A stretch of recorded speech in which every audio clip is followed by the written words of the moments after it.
It's been a busy 24 hours for the Wyatt Sicks as they post cryptic images of Rowan, Gacy and Lumis with cryptic teases, very Nightbird-esque by the Wyatt Sicks. Shout out, by the way, to Slam, who solved the second one, the X and the F. We really didn't have an idea what that was, but it turns out each one of the teases translates to the following sayings. First one, do you think? The second one, XF, when you shift it backwards by one letter, spells the word we. The third one, posted last night, translated to are sick with a question mark, leaving us with a sentence, do you think we are sick? Now, obviously, we had Chad Gable versus Jey Uso in the first match of Raw tonight. All eyes on this match. Moody belly-to-belly suplex, but the two did pull off what was a good match, but we all knew what was happening. The shutdown effects took effect. When Chad had momentum, Jey would take advantage. The shutdown effects would continue. So what did Jey Uso do? He yeeted the hell out of there and ran away. Who can blame him? Smoke would fill the ring,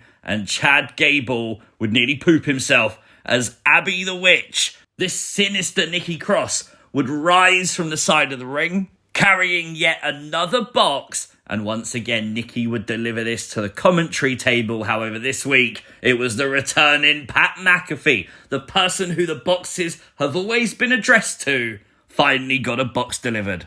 The box contained another VHS that said, play me, but I have to mention, Chad Gable walking away, the fans shouting there behind you, him falling over and getting back up, running again. I thought that was hilarious. Well done, Chad. The VHS tape would be Bo Dallas talking about his family, and Bo Dallas was talking about each member of the Wyatt Sicks. We'd see each member. We'd also see in this promo the male members of the group all unmasked. I think this is a really nice touch. It kind of confirms what we thought, that maybe these members of the group are not going to wrestle with the masks on. Obviously, Bo was talking about giving the group purpose. He was saying that they're happy that people remembered them. He said that grief is the price we pay for love, but now it's time that he must set the captives free, so they need no master. He then said the line we was talking about earlier, do you think we are sick?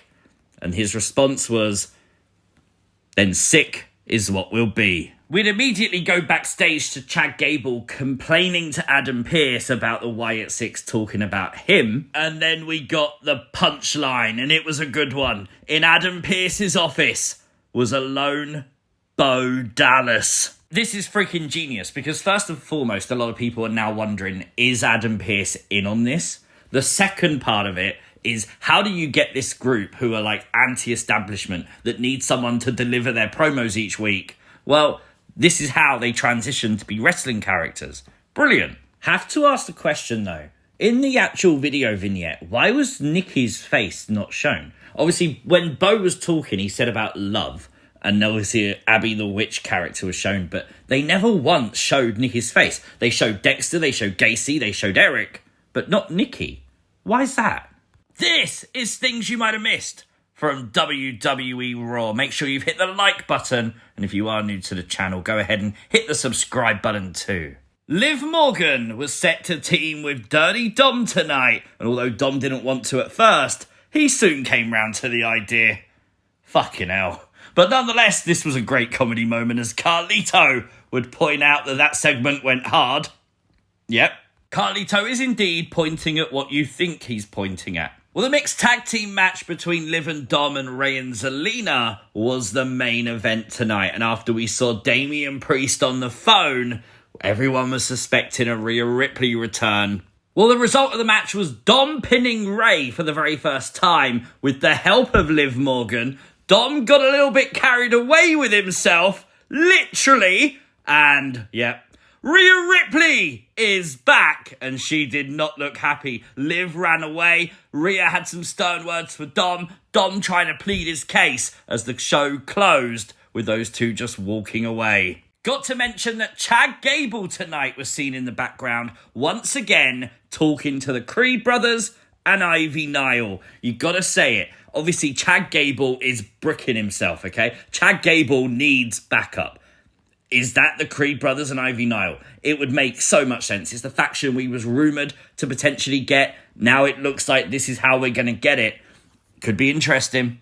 CM Punk kicked off Raw tonight. Very good promo. Starting off by saying that he wants to face John Cena one more time. Congratulating John Cena on his retirement. The fact that's the first thing Punk talked about, how disrespectful is that to Drew McIntyre? He would then move on to why Drew McIntyre was suspended, showing us the footage from the post-show. Punk would reiterate the fact that while there's air in his lungs, Drew McIntyre will not be a world champion. There was also a little cheeky shot at AEW as he said that he'd fight Drew McIntyre anywhere, including the cheap seats, pointing at the hard cam and said, there's actually fans over that side.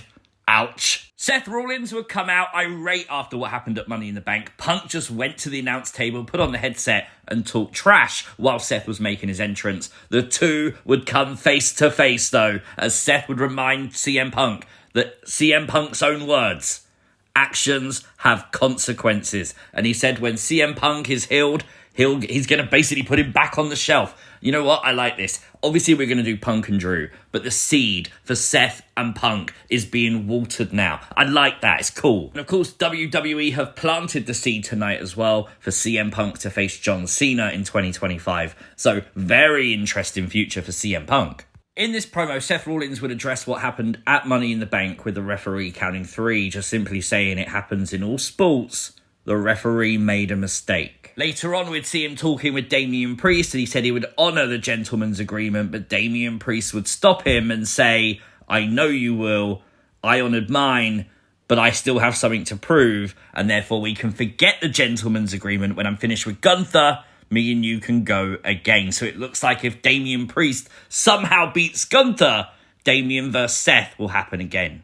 Bronson Reed defeated Pete Dunne, but after the match, Bronson wasn't finished, and it would be Sheamus coming out making the save for Pete Dunne. Sheamus and Bronson Reed looks like the next feud, probably why Ludwig Kaiser's still out hurt. We thought we was going to get a kind of Brawling Brutes reunion, but Pete Dunne would dip out of the ring as commentary would say Sheamus abandoned the Brawling Brutes, and there's obviously issues still there, so that's something that's going to be explored probably in the coming weeks. That would be interesting. 6-man tag team action as Awesome Truth team with Braun Strowman to take on the Judgment Day. It was a fun match for what it was.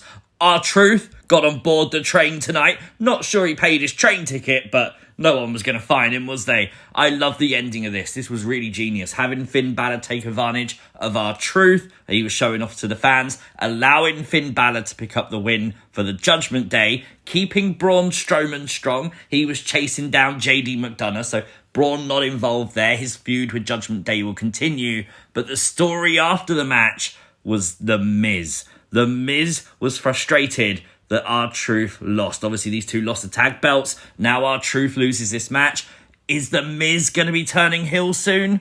Bron Breakker would confront Sami Zayn after losing to him at Money in the Bank. We thought Bron was going to just say okay, but instead he speared Sami Zayn, wanting a rematch, saying there's no reason for him to get a rematch, and then a second spear on the outside. This is Bron Breakker making sure Sami Zayn has to give him a rematch. We used this segment to bring out Ilya Dragunov that was set up for a match between Bron Breakker and Dragunov tonight on Raw.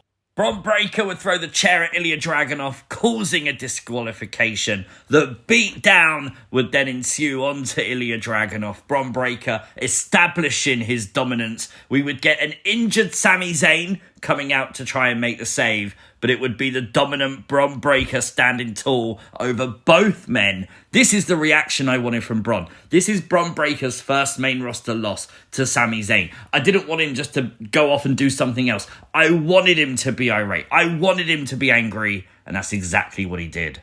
Katana and Kaden would team with Lyra Valkyria tonight, taking on Damage Control in a 6-woman tag match. Really little fun match this was, but obviously it would be Damage Control picking up the win. We got to talk about that dude's sign. Marry me, Damage Control. Is he trying to marry 3 people? Fair play. It would then be an attack by Shayna Baszler, Zoe Stark, and Sonya Deville back in action tonight. Sonya Deville with new friends. We've seen her talking to people backstage. Now it looks like she has an alliance. It looks like we have a brand new group on Monday Night Raw. Very decent Raw tonight. Love the Wyatt Sicks stuff. The Rhea Ripley return was impactful like we knew it would be. Very cool moment indeed. For me, 9 out of 10 is fair. Let me know your thoughts in the comment section down below. If you are new to the channel, hit the subscribe button, like the video, share the video, join us on Discord, link in the description. Peace!